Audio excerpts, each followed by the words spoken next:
Social media, peer pressure, troubles at home. This barely scratches the surface of what this generation is dealing with. Despite us being connected to one another, this is one of the loneliest generations ever.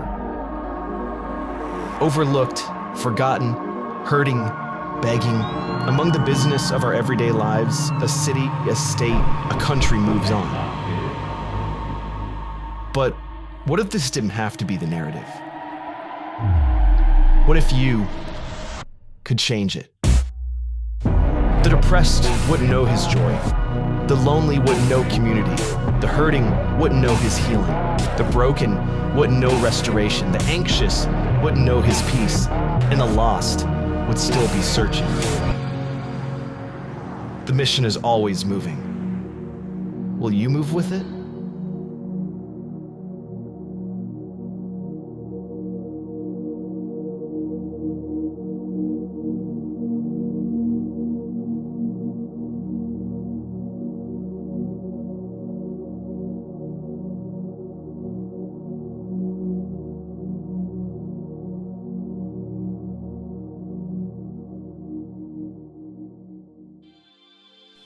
Let's have that conversation.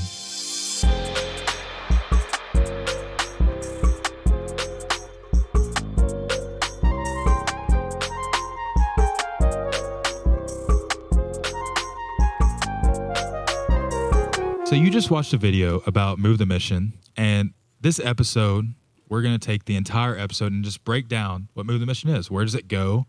Because we hear all the time of in services or Move the Mission rallies is, oh, give it to Move the Mission, but what does that really go to? Right. David, why don't you start it off and we'll start about talking about what Move the Mission is. We just got done with our Move the Mission rally that we just had a few weeks ago where we were able to set forth goals to move the mission, and we have a church goal that we're trying to reach for Move the Mission. But I feel like a lot of times we can put so much emphasis on we're trying to reach a certain number, but talking about what it actually goes to, I feel like can sometimes go a little bit undersaid.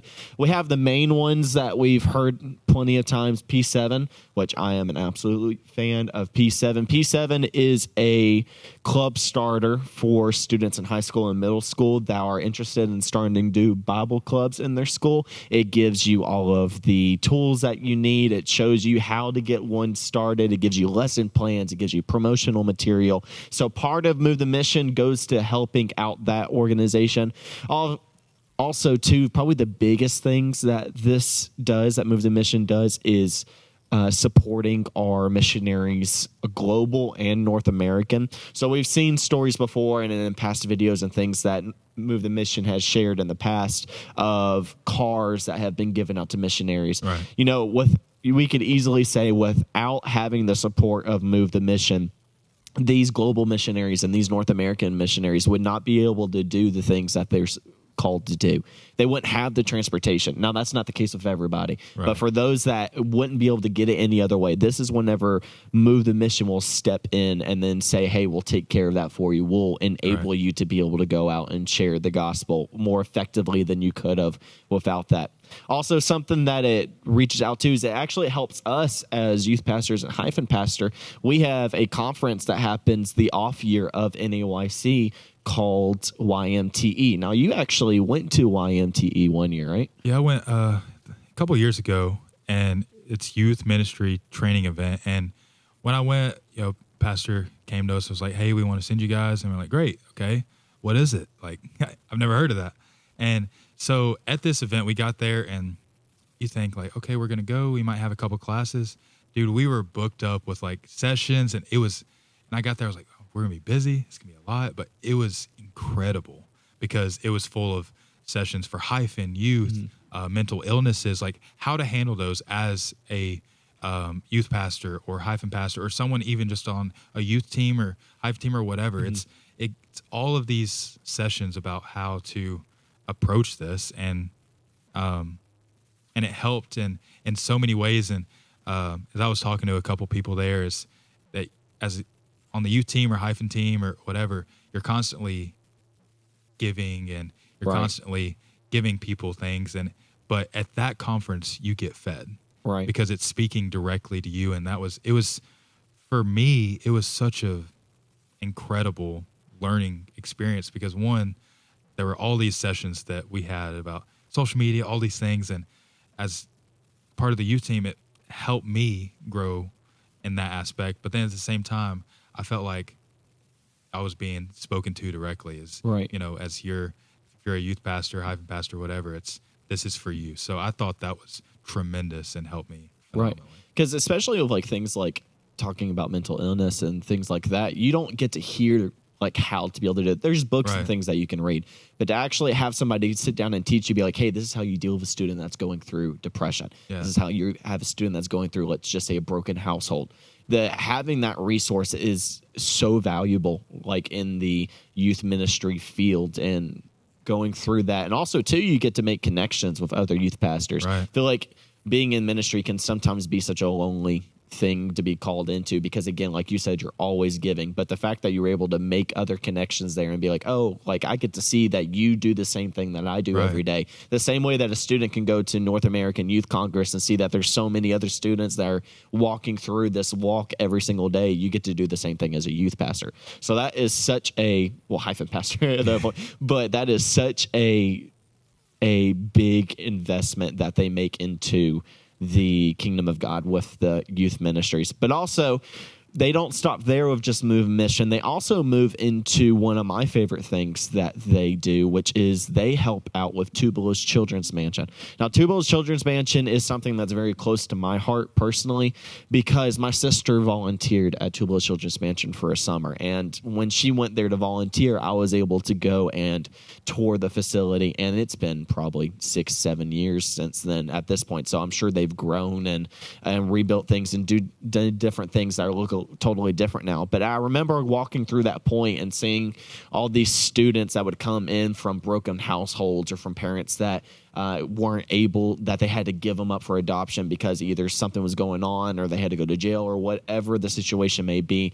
And these students that had nothing good going in their life whatsoever were able to go into this orphanage and be able to get shown a God that loves them and raised up into the church and shown, hey, like I understand that the situation that you came out of wasn't that great, but let me show you of a God who cares so much for you that he brought you into a situation where he can give you the growth that you need. So that is something that they reach out to that is so important to me.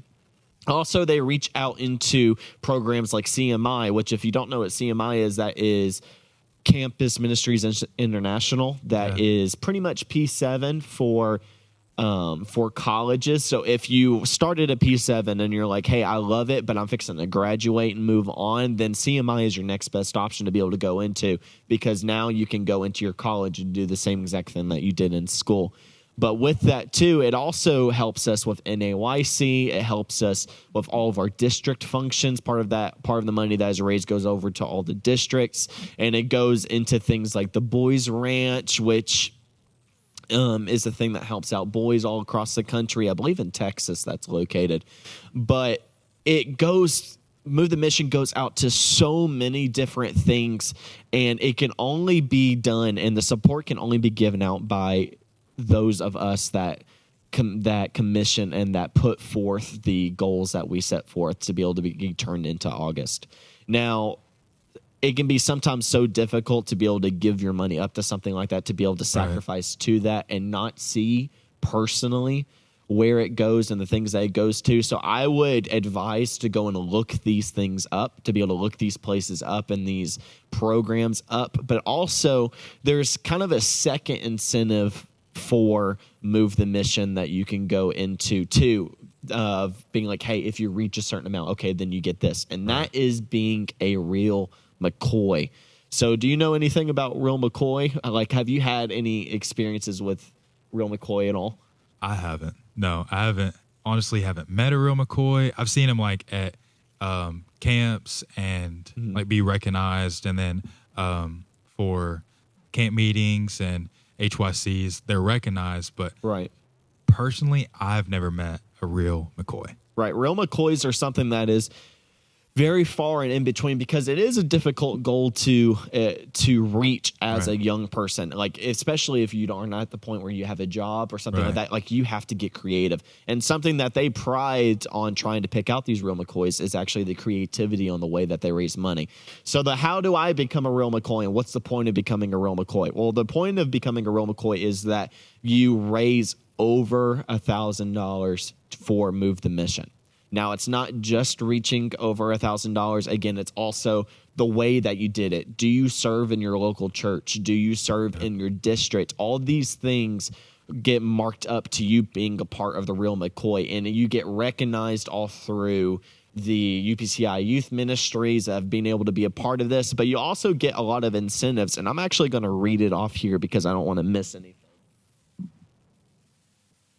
Let me see here. So the Real McCoy contest winners will participate in a photo/video shoot. The photos and videos taken during the session will be posted on the UPCI Youth Ministries promotional material. You also get a tour of the UPCI World Headquarters, which I think that would be so cool to be able to go into the headquarters and be able to see how everything works. That's just so neat to me. Yeah. So also it says on here that you will get food, and more food. And we all know as Pentecostals that the best thing that you could get after a service is food. Yep. So that's great. And especially as a young person. Also, too, we get to be a part of a function and fellowship in downtown St. Louis at the City Museum, and the main event and more things to go with that. So there is an age limit that you have to be able to be a part of the Real McCoy. So unfortunately, me and you are past that. So you have to be 12 to 18. And you have to be single, never married. I've never known a person that was 12 to 18 and married, but if they're lucky enough to do that, they don't get any special privileges being having a spouse with that.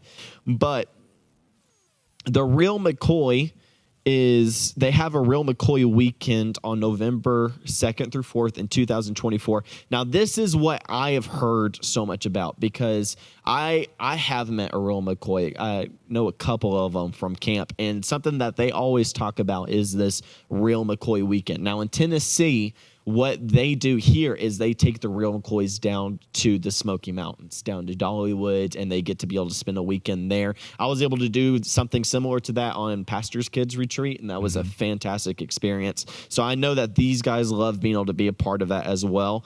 But I can't press to you enough how much help trying to reach for something like Real McCoy is to your district and to the UPCI organization and to all these different ministries that it reaches out to, because they would not be able to do anything if it wasn't for you. And that's just the reality of it.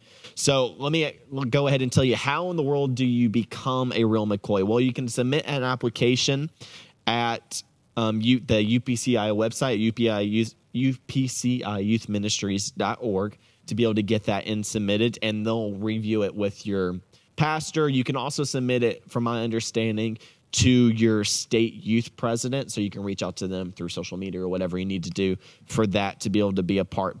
And then the applications will go through. But there is a due date that you have to submit by, and that would be 1 week after the Move the Mission offering date. So that is in August, from my understanding. That's when we have to turn our things in.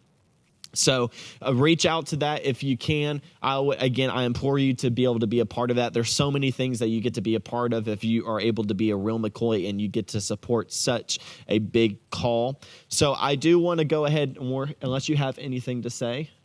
I'd say one last thing is that a couple of years ago they changed the name to Move the Mission. That's true, because it used to be Sheaves for Christ. Yeah, it used to be Sheaves for Christ, and I think that under this umbrella of Move the Mission, like, every single thing that we just talked about moves the mission. Like, it's spot on with what it does. And so I think that as we challenge our youth, and then whoever watches this video, is that it's not just an offer we take up and you never know. Go do your research, like you were saying. Right. Go do your research. Look up, okay, what is Tupelo's Children's Mansion? Like, what is that? Look it up. See where that money's going for Move the Mission, and it'll move you more than just, okay, it's just a rally at a service. Okay, I'm going to give to this cause, but it's understanding the importance of it and what goes on behind the scenes Right. that we don't really see. Right. So, Something we never want to mistake with this either is it's not always, yes, reaching a big number helps and it helps Right. more people more, but it's not about, for a person that's going and sacrificing to this, it's not about reaching up a certain number. Now, yes, you get incentives if you reach to like 1,000, you get to be a real McCoy. But the number is not as important as it is just saying I'm willing to be able to sacrifice my time and energy to be able to give to move the mission, to be able to move the mission forward. And something I want to be able to talk about for a little bit is ways to be able to put up those fundraising, ways to be able to earn those funds. It can, like I said, it could be difficult for, say, you have a 12 to a 15-year-old that doesn't have a job, Right. to be able to work a full-time job to be able to get that money for that. It's like, what ways can they kind of reach out? Well, the biggest thing that I've heard, and probably the coolest thing I've heard, is there was a boy, I do not remember his name, I just remember seeing things on it on social media, who went live and was playing drums to different worship songs. And he was taking donations as he was going live playing the drums. And he did that for a certain amount of time until he became a real McCoy.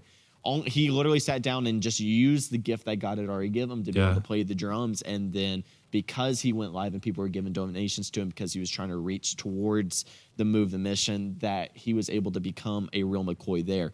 The biggest advice that I can give any of my people interested in baking, bake sales are probably one of the biggest fundraisers that you can do for yourself to be able to get money for Move the Mission. We do bake sales quite often here at the church at the Turning Point, and they always do amazing. So Turning Point go-to bake sale. So if you're really, really good at baking and you know that people will enjoy the food they make, now if you're not good at baking, I don't recommend this. You're going to be giving the wrong impression apart. So I wouldn't be doing that. But if you're good at baking and that's something that interests you, well, then use the talents that God's given you and then put that towards Move the Mission. Bake some cookies and sell 3 cookies for $2. And then just go and put that. I mean, it's a little bit at a time, but it adds up. Car washes, mowing yards, all of these things that do not require to have a full-time or a part-time job, but you can still reach for it. It's just about how willing are you to be able to give up the time and to put in the effort to be able to get it done. That really speaks towards it more than the number does. Right. But, I mean, if your youth group or hyphen group has an event for Move the Mission, go be a part. They need the extra hands to help, facilitate this event or maybe even the bake sale. Bake something, be a part, because everything you do, whether you think it's small and minute, it's a part of moving his mission. So don't put yourself down that it's only $100. What's that going to do?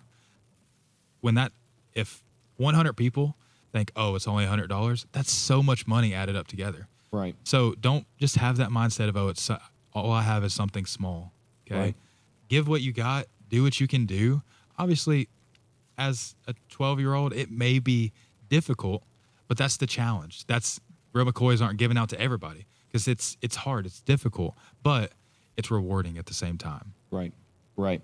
Well, that is actually going to go ahead and close off for this episode. I hope that some of the things that we talked about today has been something that has informed you a little bit more about Move the Mission and what all it goes to. And I want to go and make the statement, as a part of being a part of Authentic Student Ministries, our purpose is to reach, develop, and engage students into the church that they may become authentic Christians who honor God with their lives. Thank you so much for being a part. I hope that we helped somebody out there, and we'll see you in the next episode.